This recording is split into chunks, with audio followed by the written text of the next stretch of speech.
afternoon. Good afternoon, everybody.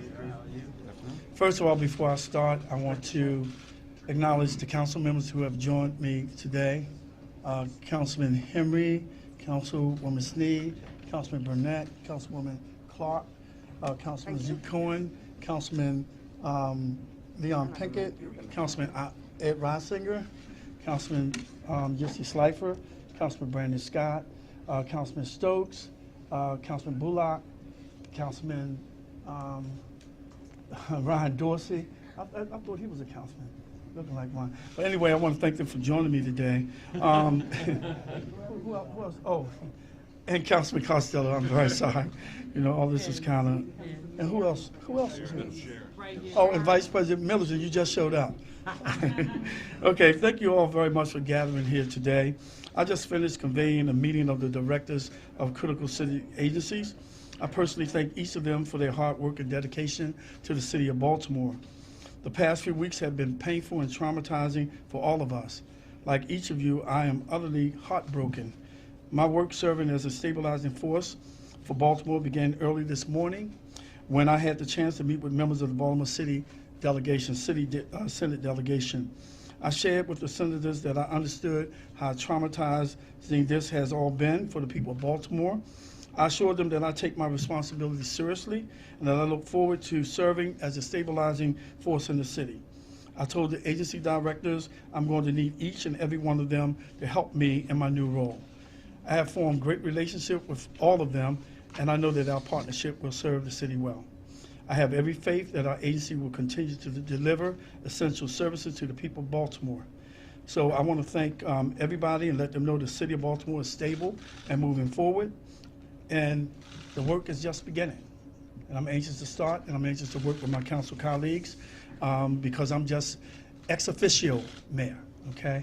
And Councilwoman Vice President Middleton is the acting ex officio president of the city council. So we're going to keep this city moving, and we're going to get things done. We got time for one or two questions. Councilman Jack, do you think the mayor should resign given the like I said earlier, and I stand by my previous remarks, the governor have called on the special prosecutor to look into this matter. The Maryland State House delegation and the Senate is looking into this. I want them to continue to do their work while I do the work of moving the city forward. So I stand by that comment. How do you keep things moving forward when you're dealing with so much at a time? There's a budget coming, you've got to deal with weakness and potential fallout from. Well, I would say this to you. As the president of the city council, I have dealt with many pressing issues throughout my whole career. And you have to learn how to multitask, and you have to be able to trust your people who surround you, your department heads and my council people. This is a partnership. This is not just about Jack Young. This is about all of us because we all live in this city and we all want to keep this city moving. And before I go any further, I want to acknowledge our former colleague, Kiefer Mitchell, who's a special assistant to Governor Hogan. Thank you for being here. Ex officio of Mayor Young, I figured out that right. What, did you speak to Mayor Pugh directly ahead of her taking the leave at midnight? No, I did not. No, I did not. Do you plan to, or are you not speaking with her? And what is I did call her to inquire about how she was doing, and she really didn't sound good at all. I didn't stay on the phone long, just told her that I'm praying for her, and that was it. And what about her staff? So are you basically juggling your current staff and her staff? Well, right now, because I'm in an ex officio position, we're working together jointly to keep the city moving. All right, thank you guys.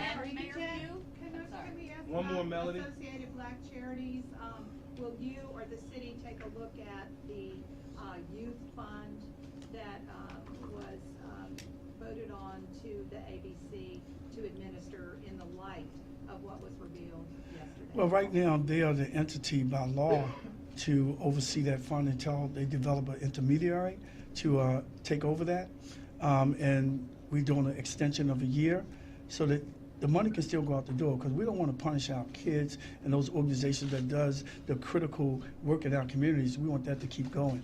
But, I had no knowledge of Associated Charities.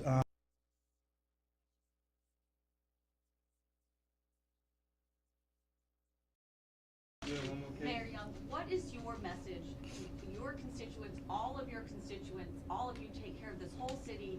We've been here before. What can you say to people who are losing faith in their leadership in Baltimore City? What's your message? What I can say to them is Baltimore is strong and resilient, and with the team that we have here, we're going to make sure that the city move forward. And I'm just asking for their trust and their faith and their prayers that we can get the job done. All right, thank you Thank guys. you. Thank you.